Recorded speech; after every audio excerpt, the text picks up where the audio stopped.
Johnny Dollar. Pat McCracken, Johnny, Universal Adjustment Bureau. Well, good for you, Pat. Just keep it up. Now, what's that mean? 2 assignments in 1 week? Fine. Oh, 1 week and 1 day. So I still like it. What goes this time? Johnny, how old are you? Just exactly 30... Huh? Why? Still young enough to remember how you felt and acted when you were a young punk, huh? Sure. But I hope you were a better sort than the one we have to deal with in this matter. And yet, on the other hand, well, you know the saying, it takes a crook to catch a crook. Huh? So maybe we'd be better off if you'd been an A1 delinquent when you were a pup. Do you mind telling me what you're yammering about? But I suppose you were a good boy. Well, I was no mama's boy, if that's what you mean. Oh, I mean no real trouble with the law. No stretch in a reform school, no hoodlum gang, no good contacts, experience, that sort of thing. Pat. Well, I guess not. It's kind of too bad, though. You mean if I had a nice black record, I'd be just right for this whatever you have in mind. And yet, on the other hand, Oh, Johnny... come on, Pat. Start making sense, will you? Well? Yes. All right. Culpepper Walker, Mono Guarantee Insurance Company. Do you know him? In their office in Little Rock, yeah. Good.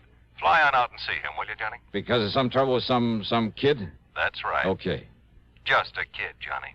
But if what Walker says about him is true, if you expect to get anywhere with this boy... Yeah? You'd better take along a pair of brass knuckles, a length of chain, maybe a switchblade knife. Oh, that kind, huh? That kind. A real bad one.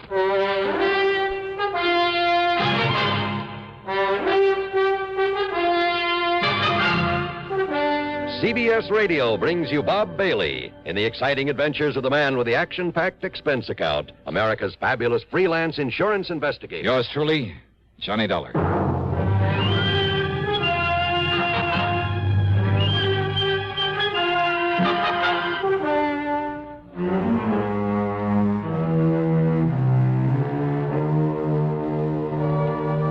Expense account submitted by Special Investigator Johnny Dollar to the Mono Guarantee Insurance Company, Little Rock office. Following is an account of expenses incurred during my investigation of the Bad One matter.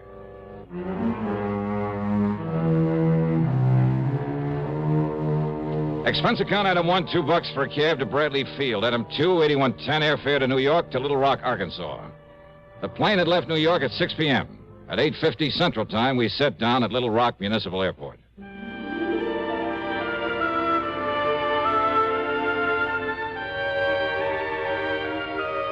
There have been a lot of changes since the year 1772 when a guy named Bernard de la Harpe stopped here and tagged the place after an outcropping of rock on the south bank of the Arkansas River. Yeah, it's an interesting town with its modern air-conditioned buildings of chrome and glass, its busy streets and busy people. And at the same time, its beautiful residential section, fine homes, plenty of trees and gardens and hedges and lawns that stay a lush green throughout the year. Not far away are well-cultivated farms and dense forests. And along the river, lots of rich bottomland, much of it loaded with cotton. Any kind of crime just doesn't seem right in this area. As soon as I got settled, I called Culpepper Walker, made a date with him, and then early the next morning met him at his office where he got down to business. No, Dollar, not right here in town, but in one of the outlying precincts, I guess you call it. Section they call Milltown. Oh, I see. And his name is Pete McGuire. Works in a cotton mill. He's 18, 19 years old. And he's the only one knows who killed Mr. Brierly. Brierly? Ambrose W. Brierly, client of ours. Insured for near $50,000. And his business partners in the mill are also clients. Very important ones. Mm-hmm. Well, what happened? Monday night of last week, Mr. Brierly was driving along with a payroll for the cotton mill, like I said, over in Milltown. That's east of here. Yeah? Somebody ran his car off the road, bashed in his head, and took the payroll, some $17,000 in cash. He was carrying all that money around alone at night? Well, he'd taken it out of the bank here in town just before the bank closed. He started out for the mill. But he'd had some trouble with his car, with one of the front wheels, and he had to stop and have it fixed. By the time he got on the road again, it was nearly dark. Well, tell me, you sure he didn't just swerve off the road by himself? No, he was shoved off by another car. Tire marks, the skid marks, showed just how it happened. Chief Andy Fisher of the Milltown Police Department checked that out. I see. Well, could the police identify the killer's car by those tire marks? No, sir. And that's where the McGuire boy comes in. How do you mean? I mean, he was caught running away from the scene. Not more than, well, couldn't have been more than 1 or 2 minutes after it happened. Caught by whom? Well, police car. Chief himself was in it. Just checking the beat out there. He chased the kid down and brought him in for questioning. Well? Nothing. Nothing? What do you mean, nothing? All they could get out of that tough young punk was absolutely nothing. Well, then, what am I supposed to do if the police haven't been able to get anything out of him? Well, you could try, can't you? But it's a matter for the police. If it wasn't for Mr. Brierly's partners. Now, what do they got to do with it? Their insurance. Insurance on the cotton mill. Thousands of dollars in premiums every year. So? Well, I can't afford to lose $1. Well, so why and should they're the ones, his partners, who insisted that I get you out here to investigate. Oh. Yes, sir. Mr. Dollar? Johnny? Okay, Culpepper. I'll see what I can do. Item 3, $50 deposit on a rental car, and I drove over to Milltown, to the one-room police headquarters in the city hall. Yes, sir, Miss Johnny. I was right there at the scene of the murder in my prowl car, right after it happened. Oh? How come, Chief? Man at the bank had told me about Mr. Brierly's car trouble. It was getting dark, light rain falling, and Mr. Brierly toting all that money. Well, I thought I'd better make sure he'd gotten to the mill all right, so I started out that way. But what happens? All right, what happens? I got there to Spring Road crossing, and there's his car in the ditch, and another car towing away up the road. Oh? And this young Pete McGuire trying to get his motorcycle started and get away from there. Kind of seen me arriving on the scene. So when I found Mr. Brierly's dying there in his car, I grabbed the kid. Yeah, if only I'd have had sense enough to follow up that other car. Now, you're sure this Pete McGuire didn't do it? Well, of course, he said he didn't. And that was before he clammed up like now when he won't say anything. And he also asked me, didn't I see that other car that left a couple of minutes before I arrived? Well, Chief, that doesn't prove... And there was another thing, Miss Johnny. You could still see by the tracks how that other car had shoved old Mr. Brierly's car off the road. Doc Hamper come along about that time. Could you read those tire marks? No, sir. But Doc and I could still read the tracks from that Pete McGuire cycle. Uh-huh. So he come along after the other car left. All right, I see. But he must have seen who was in that other car, so he knows who did it. Oh, well, now, wait. That I'm doesn't... sure of it, Miss Johnny, because of what Mr. Brierly said. What he said? When? Well, laying there in his car, dying, thinking the Doc was Pete standing there. And he kept saying over and over. And Peter, you saw it. You tell him, boy. You tell him who did it. You saw it, boy, so you tell him. You tell him. Yes, sir, Miss Johnny. Over and over again, he said it, and then he died. I see. So he knew that Pete McGuire saw who killed him and robbed him. Well, maybe. Of course he did. That no-good kid. Why is he no good, Chief? Why? Well, how should I know why, Mr. Johnny, except that he wouldn't go to school, he was a town bum, his ma never knowed where he was at. The most work he ever done was pushing a pool cue. Oh, well, now, most kids... That boy has been a troublemaker all of his life. 10, 15 times I tried to get him to send him to reform school. Hey, you really don't like him, do you? Nothing but trouble out of him. And I take it he doesn't exactly go for you. Huh?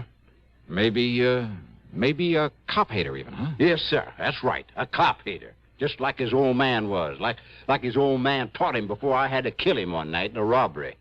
Pete's old man? They ought to send this cheap punk up to the pen. But first I got to find out who killed Mr. Brierly. Of course you're holding him, Chief. On what? Material witness, withholding evidence. There must be some way. Oh, with him claiming he's blacked out and don't remember anything? So that Percy Van Ashworthy Tetweiler upstairs... Percy Van who? What? The public defender. Got the judge to release Pete McGuire on his own recognizing or whatever it is. Recognizance. Yes, sir. So McGuire's out and free as a bird. But if he tries to run up before I can get him up before the jury... Oh, Chief, lots of But kids. don't you worry, Mr. Johnny. Everybody on that jury my friends. So they'll lock him up, all right. Yeah, I see. Be kind of revenge, huh? Because he won't cooperate with you. Now, look, Mr. Or Dollar. maybe just because he's a cop hater. Where'll I find this Percy Van, this public defender? Upstairs in his office. But do you think he could get anything out of that kid? Well, now, as the kid's defender, do you think he'll tell you if he did? But if he did, and you find out, you got to tell me. Yeah, we'll see about that. Mr. Johnny, I am not going out of here with a punk kid making me look like a fool. All these years working to keep order here in Middletown, having to retire a few months from now. Yeah, and going out no richer than when I was walking a beat. So maybe I'll have to live with some of my relatives somewhere out west. But you think I'm going to leave with this kid making a fool out of me? I'll see you later.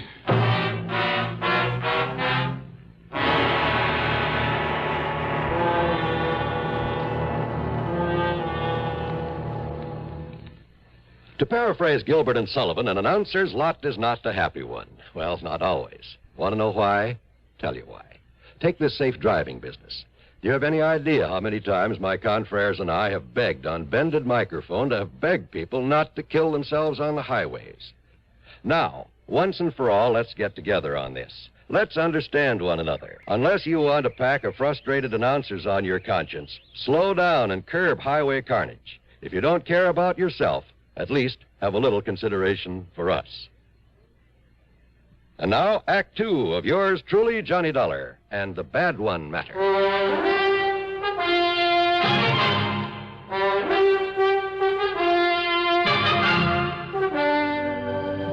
Percy Van Ashworthy Tetweiler was hardly what his name might have implied. And, call me Tet, will you, Johnny? I don't like the name Percy any more than I imagine you do. Yeah, sure, Ted. Now, as I was saying, in spite of the chief's feelings about him and all the trouble he had with Pete's father, well, put it this way. That poor ignorant kid has had the odds against him ever since the day he was born. His father was no good. So I understand. His mother was an alcoholic. And because he's always been a stupid little runt, the other kids always bullied him. Oh? Yes, and when they'd pull a job, none of them very serious, I'll grant you, they'd leave him behind so that he'd be the one to get caught for their mischief and petty thieveries.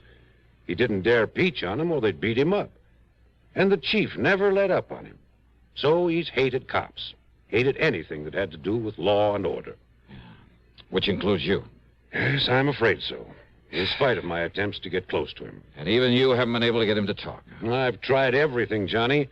From sugar-coated kindness to the worst threats I could think of. Everything short of Chief Fisher's heavy-handed methods. Oh? You mean the good old third degree, the rubber hose tactics and things like that? Well, of course, the chief denies it. Oh, sure he does. And don't forget, I'm the one who got the judge to let him out on his own recognizance. Why? In the hope he'd open up to me. But to Pete, I'm still the law. Just as much as Chief Fisher and Judge Thurber. Weren't you taking a big chance on his running away? But he hasn't. Yeah, I wonder why. Won't do any good to ask him. Believe me, won't do any good to ask him anything. Oh. Look out there, out the window. Here he comes now. Pete McGuire? Yes. Okay, give me a try. What? Yeah, look, don't tell him who I am, what I'm here for. Johnny, if I thought you could do any good... Believe me, I can... But don't you see, unless he talks, the jury, all of them friends of Chief Fisher, and if he tries to run... Now, listen, I'm no friend of yours. See, maybe I'm a troublemaker, a con artist. What? Yeah, you want me out of town. You threatened to have me locked up if I... Hey, wait, here he comes. But, Johnny, I'm afraid I don't... Yeah, okay, you just try and do it, see? I got a right to make a living, and unless you got some formal charge against me... All right now, Mr. Tetweiler. Pete, come in. Now, listen, Tetweiler...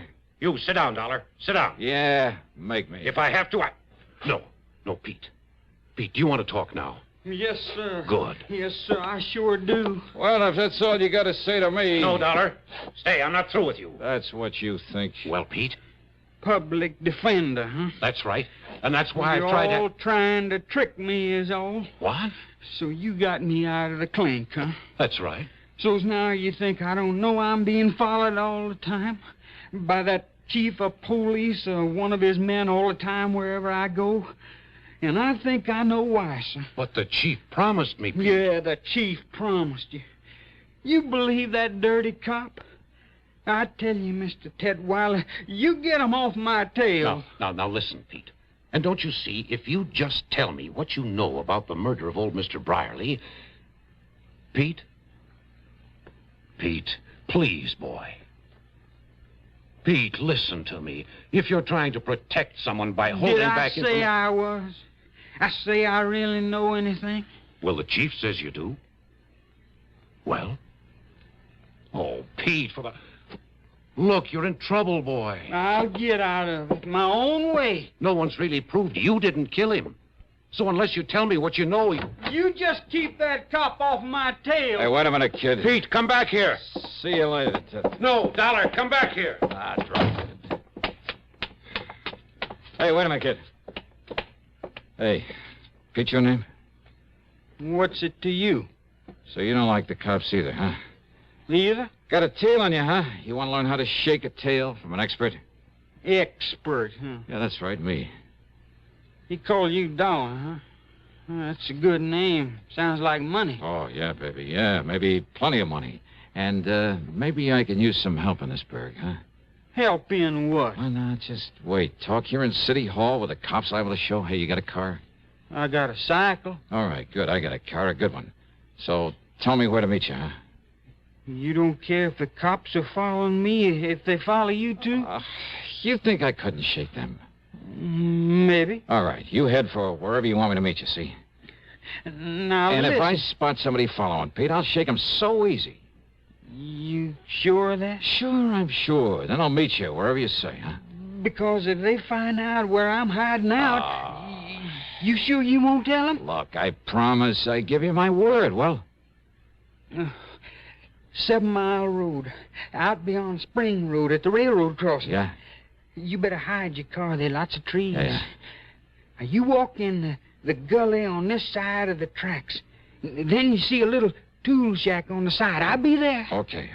I don't know how soon, Pete. If we're tailed, I may have to lead him away. But I'll see you, huh?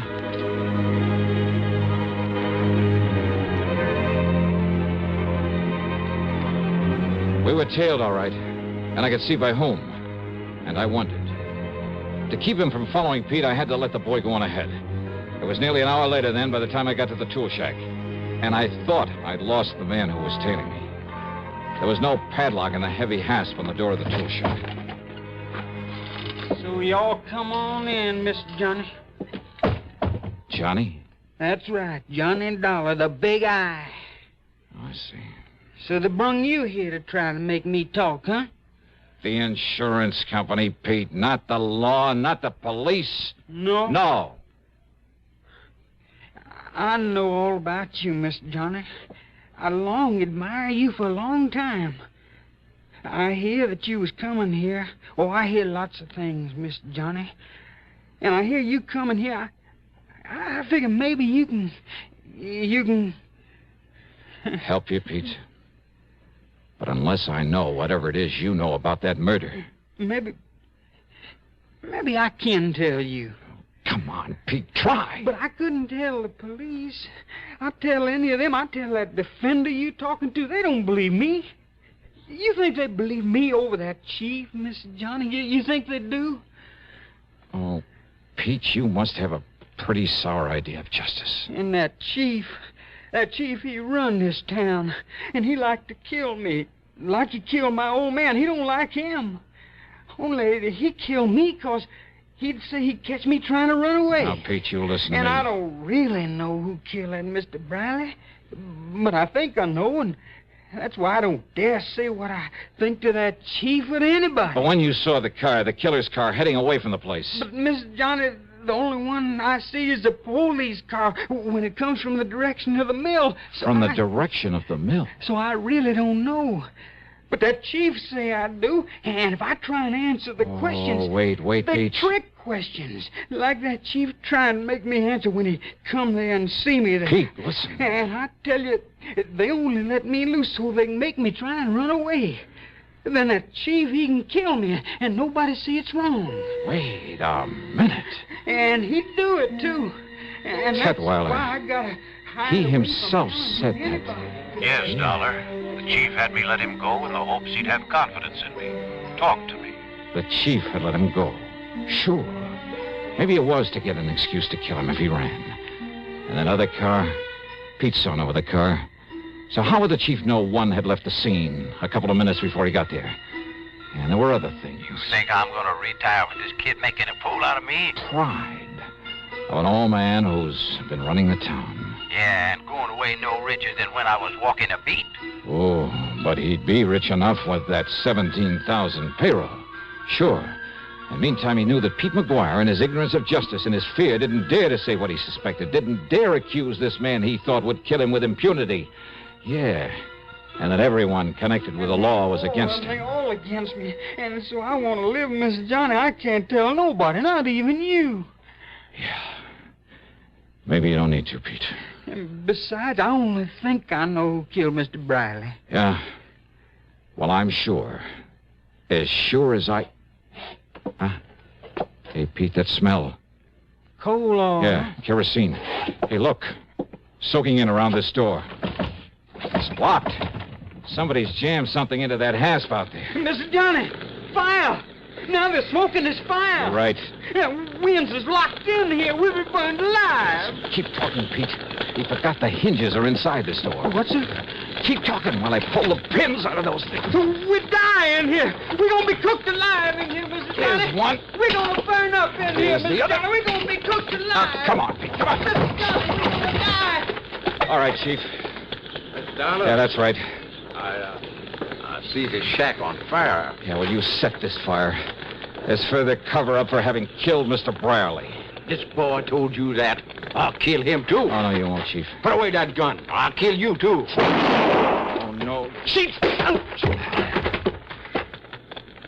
You miss you, Pete? I'm all right, sir. Oh, So you killed old man Brierly. Mr. Dollar. And if this boy did know. But until you were sure he did, and you kept him too scared to talk. All right, Chief, you want to write and sign a confession? But if my people found out I Or did... shall I use this gun of yours on you? No, please. Be justice, though, wouldn't it? Well? No. Oh, yes, sir. I'll sign the confession. Okay, then. Up on your feet. Up on your feet!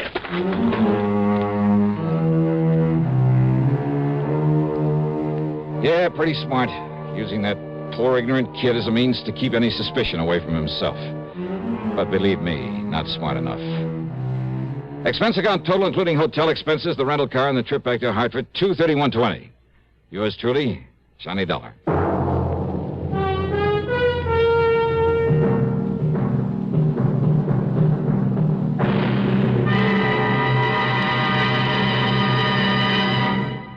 Catching a cold? Well, I guess most everyone knows that the smart thing to do when you feel a cold coming on is to get plenty of rest. But there are some days when no matter how miserable you feel, you just can't stay in bed. And if tomorrow is one of those big days and your cold is complicated by constipation, well, that's when you'll appreciate X-Lax most. You see, X-Lax has the qualities doctors consider most important in a laxative. It's gentle, effective, and close to natural acting. Taken at bedtime, X-Lax won't disturb sleep. It works effectively, overnight, to help you toward your normal regularity. And X-Lax is so close to natural acting, there's no upset or discomfort. So gentle, it's even recommended for children. So, if tomorrow's a big day for you, if you have a cold and need a laxative too, take X-Lax, a laxative with the qualities a doctor would recommend. X-Lax. Now, here is our star to tell you about next week's story. Next week, the double deal matter. And I give you one guess about who comes out at the short end of it. Join us, won't you? Yours truly, Johnny Dollar.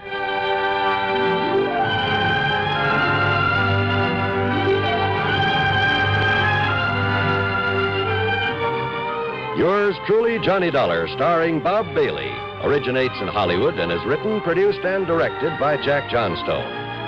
Heard in our cast were Larry Dobkin, James McCallion, Forrest Lewis, Russell Thorson, and Sam Edwards. Be sure to join us next week, same time and station, for another exciting story of yours truly, Johnny Dollar. This is John Wall speaking.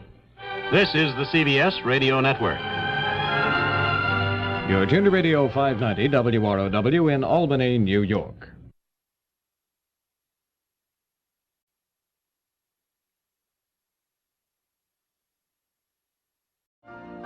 You've been listening to the OTR Gold Network. Find more classic radio at otrgold.com.